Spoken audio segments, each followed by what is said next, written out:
Challenges are today and why I believe the American dream will not just survive, but I think it'll change the lives of more people than it's ever changed before. So let me start with a story. I was born of two parents who were themselves born in a different place. They weren't born in America. They were born on a small island in the Western Caribbean called Cuba. They were both born to very poor families. My father was born to a family that lived in Havana, and they basically ran a catering company that fed the workers at the tobacco factory. My mother was one of 8 girls. One of them died in infancy, so my mother was one of 8 girls, raised primarily in rural Cuba by a father that had been disabled by polio and a mother who I'm not sure was literate or knew how to read. Neither one of them were born into families with any sort of connection or power or money. They were born into a society like most of the societies that have ever existed. Almost every single place in the world, you are told on the day you were born, you will only be allowed to be what your parents were before you. If your parents were rich, if your parents are famous, if your parents are connected, you're probably going to be rich and famous and connected. If your parents are not, it doesn't matter how talented you are, how hard you work, you will not be able to do anything more than your parents did. For those of us raised in this country our whole life, that is a shocking statement. Because that's not the life we have known. But let me tell you, throughout human history, 6,000 and some odd years of recorded history, that is the way almost everyone that has ever lived has had to live, including the man and woman who were my mother and father. I am blessed that in 1956, they came to the United States. They spent a year in New York. They learned quickly that Cubans are allergic to snow, and they moved to Miami. My parents came here. And they came here without, at the time they got here, they barely spoke any English. They had no money. They had no formal education. And they struggled. Life in America was hard. It wasn't easy. They didn't walk off the airplane and immediately hit it big. In fact, they were discouraged their first few years here. But they stuck it out and they persevered. They never became rich. They never became famous. But my parents were successful because they were able, working as a bartender and a maid. My mom did a lot of jobs, by the way. She worked at a factory building aluminum chairs. Then she worked as a cashier at a hotel in Miami Beach. Then she worked as a maid right here in the city at the Imperial Palace. I lived here for 6 years growing up. Then she went back to Miami and worked as a stock clerk at Kmart. My dad was primarily a bartender at banquets, at the bowling alley here in Las Vegas, at Sam's Town. Working those jobs, here's what my parents achieved. They owned a home in a safe and stable neighborhood. They raised 4 children and left all 4 of them with a life better than the one they knew. And they were able to retire with dignity and security. The next time someone tells you the American dream is only about how much money you make, or whether you become famous or well-known, it isn't true. That may be part of your individual dream. But the American dream is about achieving happiness and fulfillment, as you define it. By the way, we call it the American dream, but it really is a universal dream. People all over the world have this dream. They've had it for millennia. The desire not just to be better off and to earn a better life, but to leave their kids better off than themselves. Why they call it the American dream is because so many millions of people have been able to achieve it here and not in other places. That's the real American dream. Why was it possible? I believe it began with the Declaration of Independence because it had this very profound statement. You know, we're one of the few, maybe only countries in history founded on a spiritual principle. Here's the spiritual principle. Every human being, not every human being born in North America, every human being is born with certain rights: life, liberty, and the pursuit of happiness. Those rights do not come from your government. They don't come from the king, and they don't come from the law. Those rights come from your Creator. We are going to have a government, but the purpose of that government is to protect those rights, not to decide them or to grant them. And the only power we're going to give the government is the power they need to protect those rights. Those are words that we've grown numb to because we've known it our whole life. Let me tell you, that was the reason why everything else I've just described to you was possible. Because from that flowed political freedoms, absolutely. But from that also flowed economic freedoms and liberties. For example, the system of free enterprise. You know why I love free enterprise? Because if you look at my background, the son of immigrant, a bartender and a maid, never made a lot of money, never lived in a mansion, didn't inherit any money. You put all that information into a political computer, it spits out left-wing liberal. But you know why I'm not? I'll tell you why I'm not. Because free enterprise and limited government is the only governing model in the history of the world where what my parents did would be possible. It's the only economic model in the history of the world where you can be more successful without making someone else worse off. It's the only economic model in the history of the world where I can climb without me having to knock you down. It's the only one that says the economy is not a zero-sum game. My parents somehow understood that. I don't know exactly how, not from an academic perspective, but they understood it from an instinctive perspective.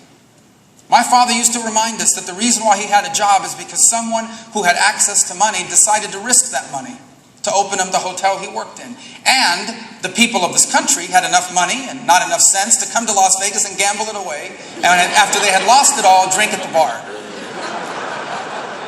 And that's why it was possible.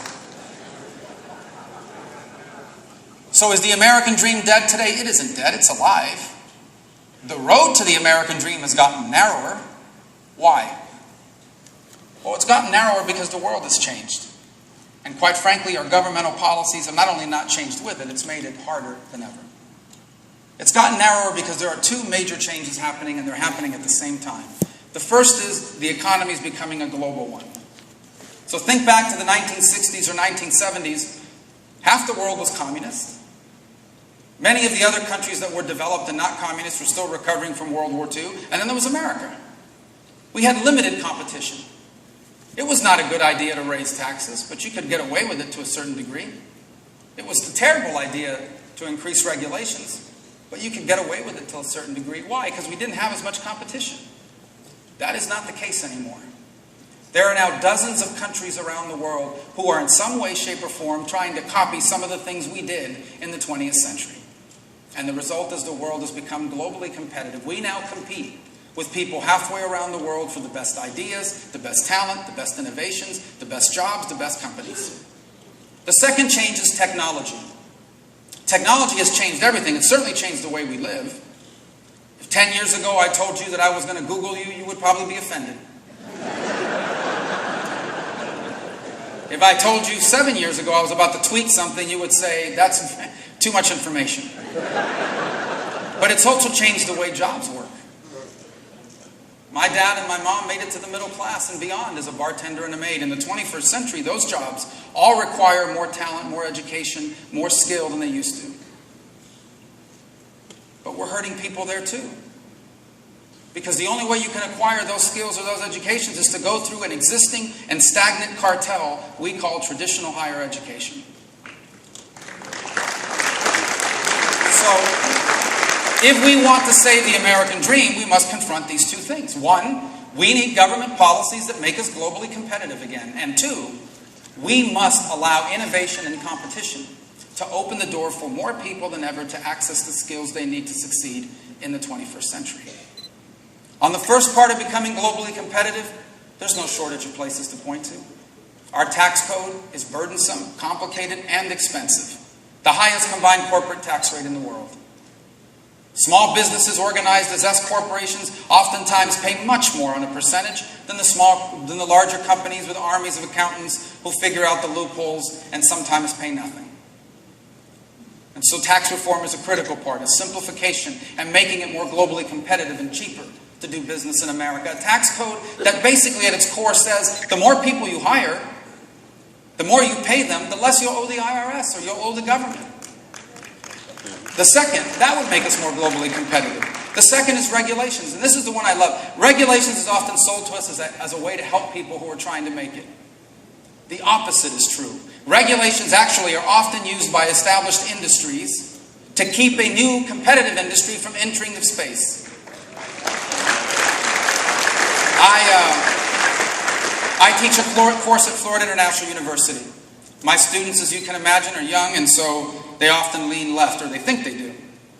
They were complaining that they couldn't use Uber in Miami. I pounced. I said, you know why you can't use Uber? Because an established industry called the taxi cab And the owners of those medallions have used their influence on the county commission to ensure that no one can compete against them for pay. And their eyes lit up and said, well, that sounds wrong to me. I said, welcome to the conservative movement.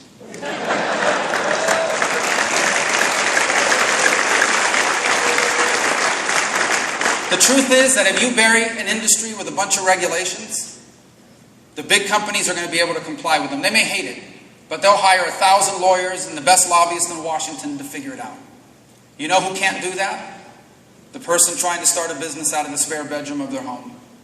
Because not only are they in violation of the zoning code, they cannot hire 1,000 lawyers to help them navigate it. And so regulatory reform is not just an ideological talking point. It is critical to being globally competitive. It is especially important when we try to regulate 21st century industries with 19th century ideas. That's where you get people trying to regulate the internet like if it was telephony. That's where you get people trying to do some of the things that we have happening now with technology. That's how you wind up with broadband and Wi-Fi access being controlled by the government. Basically, only a large percentage of the broadband capability in this country, the wireless spectrum, the highway of the 21st century, is owned by the federal government for reasons they cannot clearly articulate. When I say, let's open up more of it, let's auction it to the private sector. Well, no, we need it for what? We don't know, but we might need it 10 years from now for something. And I say, well, if you do, you can rent it back from the private sector.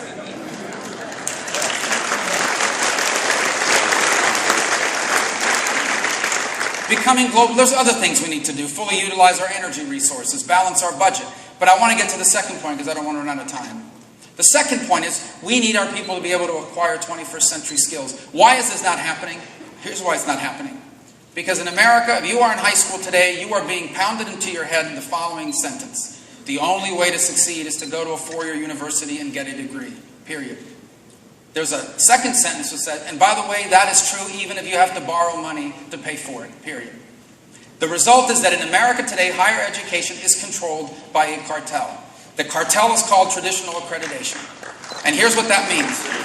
The only people who can give degrees in America are accredited colleges. And who accredits them? Themselves. And so no one else can do it. It gets worse. Because there's no competition, students sign up for these courses. And they graduate and they say, oh, let's take out a loan and pay for this. And no one bothers to tell them that the market for Greek philosophers has been tight for 2,000 years. And so they graduate with $50,000 in student loans and go find a job they could have had anyway, and then they can't pay it back, so you have to pay it back, and everyone's worse off. Meanwhile, we have a shortage of welders and BMW technicians and airplane mechanics. We don't teach that anymore because our schools tell young people that's for the dumb kids. And yet we know those jobs are not only not for the dumb kids, they're for the smart kids, the hard-working kids, and the people who, quite frankly, want to get paid to work. And yet we don't teach people to do that anymore in America. Then we have single mothers that work for $11 an hour as a receptionist at a law firm. And the only way she's ever going to get a raise is if she can become a paralegal or a dental hygienist. But to do that, she has to go back to school. But she can't go back to school because she has to raise a family and work full time. And the only place to go to school is a brick and mortar building where she has to sit there for 4 years and be lectured to, pay a lot of money, and then she can graduate and have her degree. Meanwhile, the internet is full of learning that's free. Massive online coursework. She gets no credit for what she already knows. Things you learn during life experience and work experience, you get 0 credit for that. You can serve 4 years in the Middle East, they still make you sit in a classroom and take a course from a professor that's never been there on Middle Eastern affairs. What if we opened higher education to competition? What if we had an alternative accredited system that said, number one, we're going to give you credit for what you already know. It doesn't matter where you learned it. If you know it, you get credit for it.